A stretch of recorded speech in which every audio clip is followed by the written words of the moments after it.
Hello students, स्वागत है आप सभी का एक बार फिर से हमारे इस ऑफिशियल यूट्यूब चैनल में जिसका नाम है एसोल सॉल्यूशन। मैं चंदन कुमार हाजिर हूँ आप सभी के सामने अपनी एक और नई वीडियो के साथ। तो गाइस, आज की इस वीडियो में हम बात करेंगे उन सभी स्टूडेंट्स के लिए जो एमपीएस कोर्स के हैं, सेकेंड ईयर के स्टूडेंट्स हैं और उन सभी के पास में MPSE 003 का सब्जेक्ट है। तो आज की नई वीडियो उन सभी स्टूडेंट्स के लिए इंपॉर्टेंट है। MPSE 003 जो सब्जेक्ट है आपका पश्चिमी यानी जो आपके वेस्टर्न राजनीतिक चिंतन है, प्लेटो से मार्क्स तक ये सब्जेक्ट है। और ये इंपॉर्टेंट क्वेश्चन उन सभी स्टूडेंट्स के लिए इंपॉर्टेंट है जो अपने एग्जाम की तैयारी अभी भी कर रहे हैं या भविष्य में भी करेंगे। जैसे अभी एग्जाम तो जून 2023 का है, लेकिन जो बच्चे दिसंबर 2023 के भी एग्जाम को तैयारी कर रहे हैं, उसको टारगेट लेके चल रहे हैं, तो ये वीडियो उनके लिए भी उतना ही रेलेवेंट है और आगे के बच्चों के लिए भी। दूसरी बात, बहुत सारे स्टूडेंट्स कहते हैं पीडीएफ चाहिए, तो पीडीएफ का लिंक डिस्क्रिप्शन बॉक्स में है। और स्पेशली मैं आप लोगों को एक बात बता दूं कि यहाँ पर हम केवल इन क्वेश्चनों को समझेंगे, क्वेश्चन क्या है इसका प्रॉपर आंसर। आप सभी को पता है कि आपका 50 मार्क्स का ही पेपर आता है सेकेंड ईयर के अंदर, तो एक क्वेश्चन आपका 10 मार्क्स का होगा, क्योंकि 5 ही क्वेश्चन करने होंगे आपके। 10 मार्क्स का आपका एक क्वेश्चन होगा और इसके अंदर आपको ज़्यादा नहीं लिखना होता, अपना समय एक ही क्वेश्चन के अंदर ज़्यादा मत कंज्यूम कर देना आप लोग, नहीं तो आपका बिल्कुल ही पेपर खराब जाएगा। क्योंकि इसमें ऐसे क्वेश्चन भी आते हैं जिसमें हमको बहुत कुछ लिखना आता है, लेकिन उसको कम समराइज करके ही लिखना है, आपको ये ध्यान रखना है 2 घंटे का ही उपयोग करते हुए। तो यहाँ पर हम इंपॉर्टेंट क्वेश्चन की बात करेंगे। इंपॉर्टेंट क्वेश्चंस को अगर आप लोगों को समझ नहीं आता तो आप उसका कमेंट करके पूछ सकते हैं। और ये आखिरी वीडियो नहीं है, एग्जाम से पहले भी आप सभी के लिए फाइनल वीडियो एक दूंगा मैं, लेकिन अगर आपने ये क्वेश्चन कर लिए तो भी आपका हो जाएगा। और फाइनली ये होगा कि अगर आपका कुछ रह गया तो उस जगह हम वो भी क्लियर करा देंगे। बाकी स्टार्ट करते हैं यहाँ पर। जैसे मार्क्स के अलगाववाद का सिद्धांत है, जैसे यहाँ पर आप देखोगे मार्क्स का अलगाववाद का सिद्धांत है। कार्ल मार्क्स को लेकर एक क्वेश्चन आपके पेपर में 100% बनेगा, और 100% में से ये 3 क्वेश्चन पहले जो मैंने कार्ल मार्क्स की थ्योरीज को लेकर ही बनाए। पेपर में आपके 3 ही जो है थ्योरी मैक्सिमम 95% पूछने की उम्मीद होती है, और इसके अलावा कोई अलग तरीके से क्वेश्चन पूछा जाता है। लेकिन कोई और क्वेश्चन भी अगर 5% जो चांस है पूछने की, तो वो भी इन्हीं के बिहाफ पे ही पूछा जाता है। तो आपको चिंता नहीं करनी, अगर आपको ये तीनों के तीनों क्वेश्चन क्लियर है तो आपको वो क्वेश्चन भी क्लियर हो जाएगा। जैसे फर्स्ट क्वेश्चन में आपसे पूछा गया है कि कार्ल मार्क्स के अलगाववाद का सिद्धांत। कार्ल मार्क्स के अलगाववाद की थ्योरी मैंने बताया था, आप सभी को एक्सप्लेन भी कर रखा है। अगर आप लोगों ने नहीं देखा है तो आप देख सकते हैं, पूरी की पूरी प्लेलिस्ट का लिंक डिस्क्रिप्शन बॉक्स में है, वहाँ पर लगभग सारे आंसर अपलोडेड हैं। अगर कुछ आंसर रह जाते हैं तो वो हम कोशिश करेंगे एग्जाम से पहले आपको लिए वो भी अपलोड कर दें। तो प्लेलिस्ट जो है उसका लिंक मैंने आपको डिस्क्रिप्शन बॉक्स में या फिर आई बटन पे क्लिक करके भी आप देख सकते हैं। अलगाववाद का सिद्धांत का मतलब है आज का जो मजदूर है वो अपने प्रोडक्ट से बिल्कुल अलग हो चुका है। पहले के जितने भी मजदूर हुआ करते थे वो किसी भी वस्तु को बनाते थे। जैसे फॉर एग्जाम्पल एक कुम्हार था, अगर वो घड़ा बनाता था, और घड़ा मतलब मटके से, तो उस मटके को जब वो देखता था तो उसको प्रसन्नता होती थी। और इसका प्रसन्नता होने का जो रीज़न था वो ये रीज़न बेसिकली इस वजह से था क्योंकि जैसे उस मटके को पूरा प्रॉपर देखता था उसको खुशी होती थी कि मुझे पैसे मिलेंगे। वो क्या कहते हैं, मिट्टी को गूंदने से लेकर जो उसको शेप देने से लेकर सुखाने तक हर सारे कार्य वो खुद ही करता था। ये एक इम्पॉर्टेंट रूल है। ऐसी एक शर्ट बनाने के अंदर ऐसे कई सारे कार्य होते हैं, उसकी कटाई का, या फिर एक कपड़ा बनाने के लिए अगर हम देखें कोई भी एक टी शर्ट है उसको बनाने में, या फिर शर्ट पहले बनाई जाती थी या धोती बनाई जाती थी, कोई भी एक प्रोडक्ट देख लोगे आप तो उसके अंदर पहले धागा बनाने वाले लोग होते थे, उसके बाद में उसकी कटाई करने वाले लोग होंगे, फिर उसके बाद में उसको बीनने वाले लोग होंगे। बीनने का मतलब उसको जो फ्रेम किया जाता है, इसके बाद में उसके अंदर रंगाई होती है, रंगाई के बाद में उसको पैकिंग किया जाता है, उसके बाद एक फाइनल प्रोडक्ट हमारे सामने निकल के आता है। लेकिन ये प्रोडक्ट जो हमारे सामने आता है, ये आजकल सारा का सारा प्रोसेस एक मशीन ही क्या करती है, सारा कार्य कर देती है। और इसकी वजह से बेरोजगारी बढ़ रही है, और साथ ही साथ में अमीर लोग क्या कर रहे हैं, गरीबों का शोषण कर रहे हैं।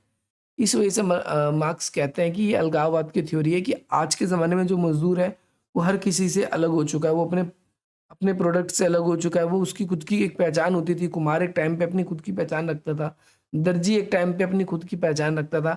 आज के ज़माने में क्या है कि मशीनें इतनी हाईटेक हो चुकी है कि केवल आपको क्या करना है, उसके अंदर प्रोडक्ट डालना है, चीज़ें सेलेक्ट करनी है, और वो आपको उस हिसाब से बनाकर दे देती है।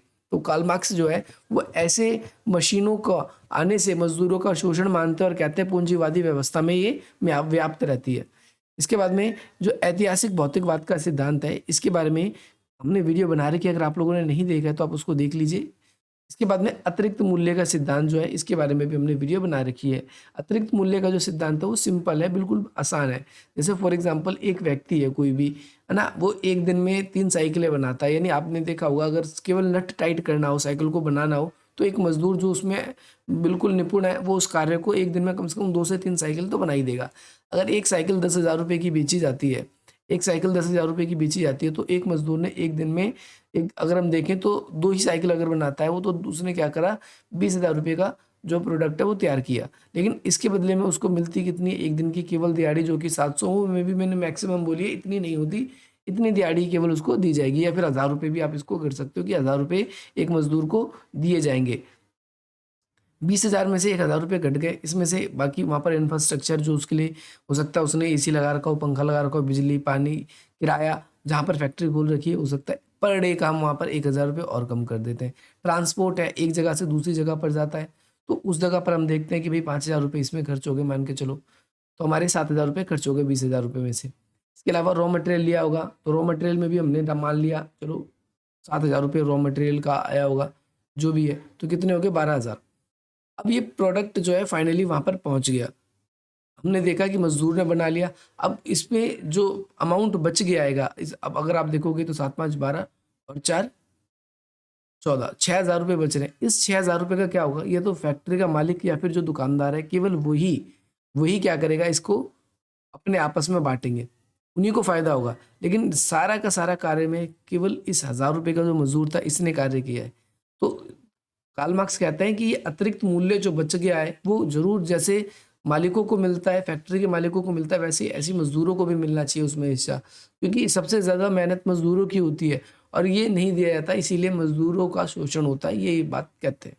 अगला है एडम बर्ग जो है आपको इनके लोकतंत्र और नागरिकता पर विचार बताने हैं। बहुत इंपॉर्टेंट क्वेश्चन है, पेपर में बार बार पूछा जाता है। ये क्वेश्चन दोनों बार रिपीट हो गया, तो आप लोगों को एक ही क्वेश्चन करना है यहाँ पर।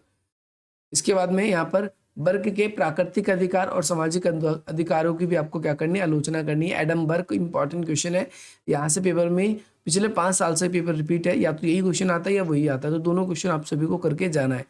जीएस मिल ने महिलाओं के अधिकार के बारे में क्या बात कही है और उन अधिकारों को महिलाओं के लिए क्यों उचित ठहराया है, ये आप सभी के पेपर में क्वेश्चन आता है। एक बार केवल पढ़ोगे याद हो जाएगा, क्योंकि बहुत इजी क्वेश्चन है, लेकिन बहुत इंपॉर्टेंट क्वेश्चन है, ये पेपर में बार बार आपसे पूछा जाता है। अगला क्या है कि प्रतिनिधित्व सरकार, यानी जो लोकतांत्रिक सरकार होती है उस पर जीएस मिल ने क्या विचार दिए हैं, ये क्वेश्चन भी इंपॉर्टेंट है और मैंने आप सभी के लिए करवा रखे हैं, बहुत ज़्यादातर क्वेश्चन करवा ही रखे हैं, तो आप उनको प्लेलिस्ट पे ज़रूर छानेंगे। और जो बाकी नहीं हो रखे या आपको जो आने में क्वेश्चन करने में दिक्कत है, तो आप उसको कमेंट के माध्यम से पूछ सकते हैं। नेक्स्ट क्वेश्चन है, क्वेश्चन नंबर 9 है, जीएस मिल के इस कथन पर आपको परीक्षण करना है कि खाने और कपड़े के बाद में स्वतंत्रता मानव का सबसे इंपॉर्टेंट अधिकार है। मानव की प्रकृति के लिए सबसे इंपॉर्टेंट अधिकार है, यानी स्वतंत्रता जो है वो बहुत इंपॉर्टेंट है मनुष्य के लिए। जीएस मिल के ये 3 क्वेश्चन है, इन 3 जीएस मिल से रिलेटेड ये तीनों क्वेश्चन ही आपसे पूछे जाते हैं। ये क्वेश्चन अब की बार पूछे जाने का उम्मीद है, क्योंकि जो रूसो है उसके सामान्य इच्छा के सिद्धांत को पूछा जाएगा। आपसे ध्यान रखना है, आपको रूसो के सामान्य इच्छा के सिद्धांत को पूछा जाएगा। ये क्वेश्चन भी इंपॉर्टेंट है, ये वीडियो भी आप सभी के लिए बनाई हुई है। प्रिंस आप सभी को पता है मैकियावेली की नोटबुक है या आत्मकथा भी कह सकते हो। इसके अंदर उन्होंने क्या किया है कि अगर आपने प्रिंस के बारे में पढ़ रखा है, तो प्रिंस जो मैकियावेली है, इससे रिलेटेड कोई भी क्वेश्चन है, जैसे मैकियावेली के सरकार के प्रतिरूप या वर्गीकरण की बात हो रही है, सरकार के प्रकार की बात हो रही है, सरकार के इन्होंने कितने प्रकार बताए, तो ये क्वेश्चन भी आप इजीली कर पाओगे।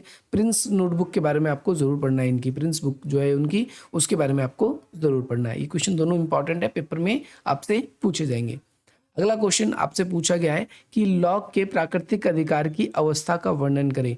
लॉक ने प्राकृतिक अधिकार के बारे में, जॉन लॉक, ज़्यादातर बच्चे गलती करते हैं, जीएस मिल और जॉन लॉक को एक ही समझ लेते हैं, और यहाँ पर गलती आप मत करना। इन्होंने अपने प्राकृतिक अधिकार का क्या वर्णन किया है, इसके बारे में आप लोगों को पढ़ना है। आपको पता है कि लॉक मिल ना, ये परंपरावादी है, तो बहुत सारे लोग इनको सेम ही समझ लेते हैं, जॉन लॉक और जीएस मिल। तो जे और जे से आप एक जैसा नहीं समझेंगे, जॉन लॉक अलग है और जीएस मिल अलग है।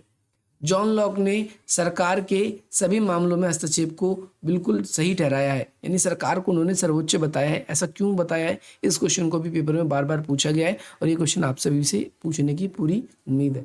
नेक्स्ट क्वेश्चन इंपॉर्टेंट है आप सभी के लिए, सेंट अगस्टाइन के राजनीतिक चिंतन की मूलभूत विशेषताओं को बताइए। यानी सेंट अगस्टाइन जो है, इनके राजनीतिक चिंतन की क्या क्या विशेषता है, इस क्वेश्चन को आपको पक्का 100% करके ही जाना है। नेक्स्ट क्वेश्चन है, हीगल के नागरिक समाज के सिद्धांत पर एक लेख लिखना है आपको। ये भी क्वेश्चन बहुत इंपॉर्टेंट है, ये भी पेपर में आपसे पूछा जाता है।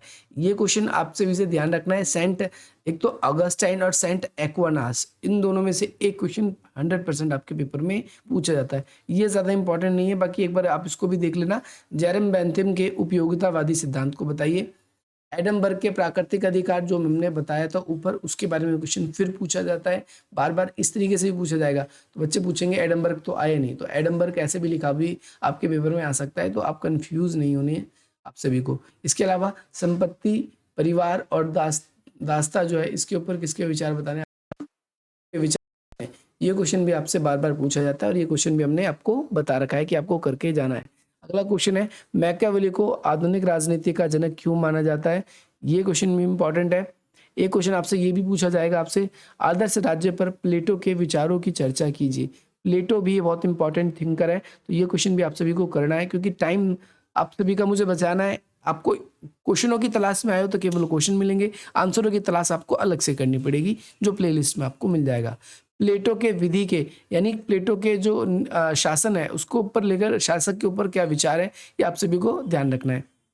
देखो ये क्वेश्चन और ये क्वेश्चन 90% सेम है, लेकिन बच्चों को ये एक लाइन में खत्म कर दिया और यहाँ पर देखो कैसे पूछा गया। तो आपको ये गुण होना चाहिए कि बच्चा दोनों को समझ सके कि क्वेश्चन है क्या और मेरे को आंसर क्या पूछा गया है। जैसे मैंने कहा था चर्च और राज्य के ऊपर संत थॉमस है, सेंट थॉमस भी लिखा आ सकता है, एसटी थॉमस करके भी लिखा आ सकता है।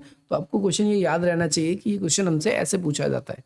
सेंट थॉमस के आपको इसमें क्या बताना है, एक्विनास के इसमें विचार बताने हैं। एक एम्यूनल कांट आपने विचार पढ़ा होगा, उसमें शाश्वत शांति की इनकी क्या विचारधारा है, इसके बारे में पढ़ना है। हालांकि ये क्वेश्चन ज़्यादा पॉपुलर नहीं है, लेकिन इस क्वेश्चन को आप स्किप करना चाहो तो स्किप भी कर सकते हो। नेक्स्ट क्वेश्चन, लास्ट 2 क्वेश्चन रह गए, इसमें आपसे पूछा गया है न्याय की अवधारणा को लेकर प्लेटो के विचार। ये क्वेश्चन आप लोगों के लिए अपलोडेड है, आप वहाँ से देखिए। और नेक्स्ट क्वेश्चन आपसे भी से पूछा गया है कि पश्चिमी राजनीतिक चिंतन के क्या क्या प्रमुख लक्षण है। प्रमुख लक्षण है, इसमें केवल लक्षणों की बात कर रही गई है, तो ये बिल्कुल आसान है। प्रमुख राजनीतिक चिंतन की बात करें तो इसके अंदर हम ये बात कह सकते थे, कोई क्वेश्चन आसान है बहुत ज़्यादा। इसके अंदर आपको ये बताना है कि जैसे पश्चिमी राजनीतिक चिंतन है, उन्होंने अपने समय की समस्याओं को एज अ टॉपिक उठाया और अपने समय में जो भी एक विवादित विषय थे उन पे अपने हिसाब से उन्होंने ग्रंथ लिखने शुरू कर दिए, अपनी बुक्स लिखनी शुरू कर दी। और ना केवल उन्होंने अपने ग्रंथों में उन प्रश्नों का उत्तर दिया, बल्कि उसको किस तरीके से अच्छे तरीके से हम आगे भी बढ़ा सकते हैं, इसके बारे में भी हमें पता चलता है। आई होप आपको ये भी क्लियर होगा। तो ये सारे के सारे इंपॉर्टेंट क्वेश्चन थे जो मैंने आपको थोड़ी ही देर में बता दिए। ये सब क्वेश्चन ही आपको केवल करके जाने अपने पेपर के लिए, इसके अलावा आपको और कुछ नहीं करना। बाकी एग्जाम से पहले भी आप लोगों के लिए एक वीडियो और आएगी, एक बार आप उसको भी देख लेना फाइनल रिवीजन के लिए। बाकी आप क्वेश्चन को ढूंढ के करते रहिए, ये सारे इंपॉर्टेंट क्वेश्चन है, नोट कर लीजिए। बाकी PDF अगर डाउनलोड करना चाहते हैं तो डिस्क्रिप्शन बॉक्स में लिंक है, आप वहाँ से इसको डायरेक्टली डाउनलोड कर सकते हैं। मैं इसके अंदर लिंक दे दूंगा डिस्क्रिप्शन बॉक्स में। बाकी मिलते हैं हम आप सभी से अपनी अगली वीडियो में। जय हिंद, जय भारत।